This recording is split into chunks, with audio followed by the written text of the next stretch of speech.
এনেকা ডক্টর গিলা বঙ্গাই গরিব মানুষকে এনেকা হেজমেন্ট করে এনেকা টেনশন দেয় মোর হার্টের পেশেন্ট হয়ে গেছো এইগুলা মই নাচাম পুরা রাগ হয়ে গেছে মোর উপরত তো এইগুলা মই নাচাও মই যেটু কৈ দিছো মই তো ট্রিটমেন্ট নকৰো একো মেডিসিন লোৱা নাই মই একদম ভগৱানে কৃপাত একদম তন্ত্ৰ না ইহঁতে ডক্টৰ গিলা এনেকা ভুলভাল ট্ৰিটমেন্ট কৰি মানুহ মারার বুদ্ধি করে হ্যাঁ 200 টাকার ওষুধ দিবা লাগে ওতে 3000 4000 টাকার ওষুধ লিখি দিছে ইয়াতে বঙাইগাঁৱত এতিয়া ঘটনা ঘটিবলৈ লৈছে এনেকুৱা যে বহুত কমপ্লেইন আমি পাওঁ যে চিকিৎসালয় বঙাইগাঁৱত এতিয়া কাঠফুলাৰ দৰে গজি উঠিছে চিকিৎসালয় কিমানখিনি চিকিৎসা সেৱা সঠিক অৰ্থত হৈ আছে এনেধৰণৰ সমস্যা আমি শুনিবলৈ পাওঁ কমপ্লেইন পাওঁ কিন্তু আজি যিটো শুনিছোঁ সেয়া সঁচাকৈ ভয়ংকৰ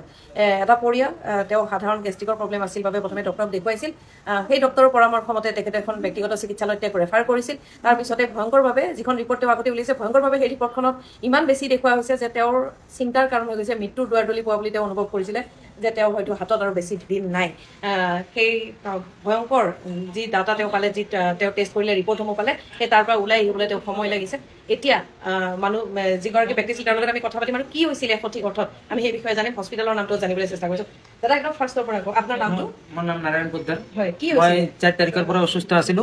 তো মই 6 তাৰিখৰ গেষ্ট্ৰলজি সুদীপ্ত ছাৰ তাতে গেলো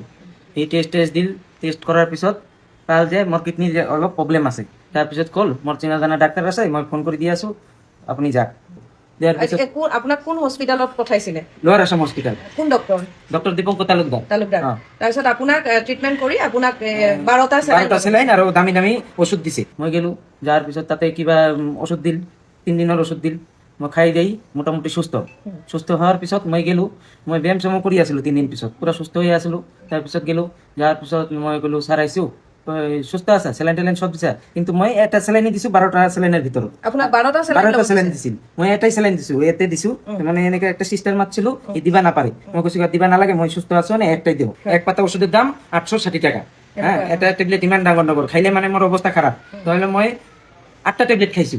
বাদ বাকি ট্যাবলেট মই দোকানত ঘুরাই দিছো এটা এই রিপোর্ট এটা আপনি আগত উলাইছে ক্রিটেনিন আপনার 3 সামথিং আছে 3.5 এটা লোৱাৰ আসামত আপুনি দীপঙ্কৰ তালুকদাৰে কোৱা কাৰণে কৰিছে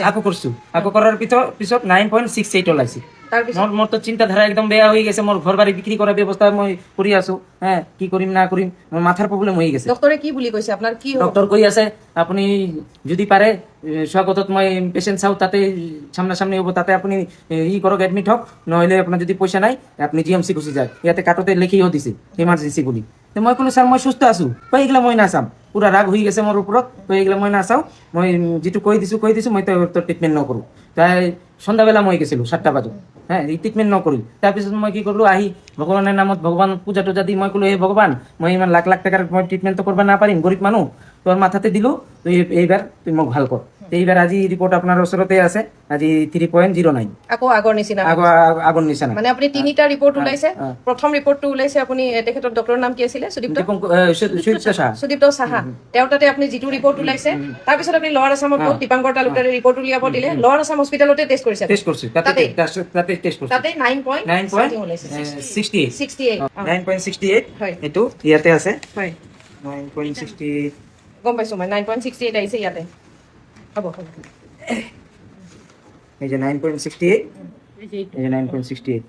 তাৰপিছত আপোনাক ডায়ালিসিস কৰবা কৈছে 9.68 যে তো ৰিপৰ্ট আহিছে ডায়ালিসিস কৰবাই লাগব এনেকা ডক্টৰ গিলা বঙাই গৰিব মানুষকে এনেকা হেজমেন্ট কৰে এনেকা টেনশন দেয় মোৰ হাৰ্টৰ পেশেন্ট হৈ গেছো মই এতিয়া এই সিঁড়ি দিয়ে উঠছো না মোৰ এতিয়া কেনেকা লাগি আছে খুব অৱস্থা খাৰাপ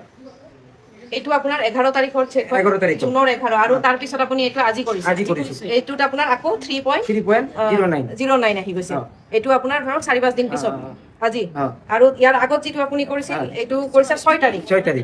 আপোনাৰ আছিল 3.5 তাৰমানে 6 তাৰিখে কৰা আৰু আজি কৰাটো একেই আছে মাজত হঠাৎ লোৱাৰ আসাম হস্পিটেলত আপোনাৰ বাঢ়ি গ'ল 9.368 তাৰপিছত আপুনি যেতিয়া তাৰ পৰা গুছি আহিলে এটা মাত্ৰ চেলাইন ললে তাৰপিছত আপুনি মেডিসিন কিবা লৈছে নেকি একো মেডিসিন লোৱা নাই মই একদম ভগৱানে কৃপাত একদম তন্ত্র না সব ঠিক আছে সব একদম মই টোটাল এতিয়া ব্যায়াম কৰি আছো জিমত যাই আছো নাই কোনো প্ৰবলেমে নাই মোৰ একো প্ৰবলেম নাই কিন্তু ইহঁতে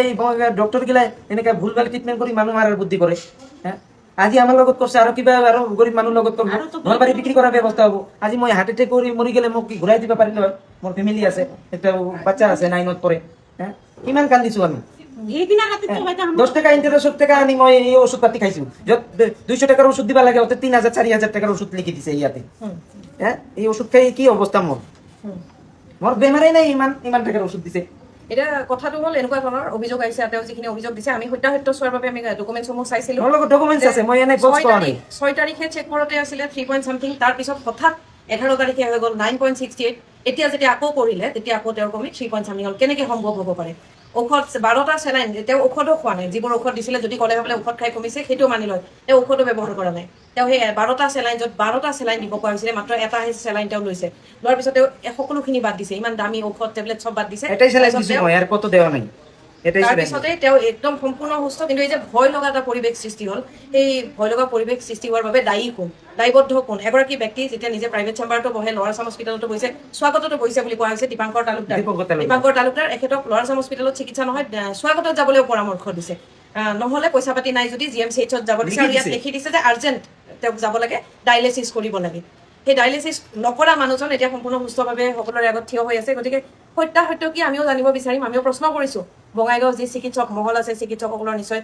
তেওঁলোকৰ সন্থা আছে, তেওঁলোককো প্ৰশ্ন কৰিম। ইয়াৰ উত্তৰ কিবা দিব পাৰিব নেকি আপোনালোকে? যদি ডায়েলিচিছ কৰিব লাগে, আৰ্জেণ্ট আছিলে, তেওঁৰ মৃত্যুপথৰ যাত্ৰী হয়, তেতিয়াহ'লে এই মানুহজন একো টেবলেট নলকে, ঔষধ নলকে কেনেকৈ এনেকৈ থিয় হৈ থাকিব পাৰে? গতিকে প্ৰশ্নটো আমাৰ উত্তৰ আপোনালোকৰ পৰা আশা কৰিম।